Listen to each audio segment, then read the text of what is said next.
ஒரு நாள் இன்பமாய் காணப்படுகிற விவாகத்திலே கரைப்படுத்துகிற காரியம் இருக்கிறதா என்று பார்க்க வேண்டும். இதெல்லாம் பழக்க வழக்கம் காரியங்கள்.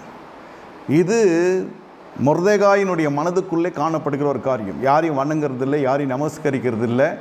மொத்த யூத குடும்பங்களே பார்ப்பீர்களால் இவர்கள் விகற்பமாக இருக்கிறது. அவன் பார்வைக்கு இவர்களுக்கு ஒரு மாதிரி மற்ற ஜனங்களுடைய சகல ஜனங்களுடைய வழக்கங்களுக்கு விகற்பமாக இருக்கிறது. இவருக்கு அப்படி தெரியுது. ஒரு தினுசாக இருக்கையா, நீ ஒரு வித்தியாசமாக இருக்கிறீங்க. நீங்கள் வஸ்திரம்லாம் இல்லை, லிமிட்டாக பேசுகிறீங்க, லிமிட்டாக வரீங்க போகிறீங்க. அது நீங்கள் எவ்வளோ தான் பொருளாதாரத்தில் குறைந்திருந்தாலும் ஆனால் உங்களை எப்படி காட்டும் என்றால் ஒரு கண்ணியமான தோற்றத்தையும் ஒரு நல்ல தயையை ஜனங்கள் மத்தியிலே கர்த்தர் கொடுப்பார். ஏன்னா கர்த்தருடைய கிருபை வருகிறது.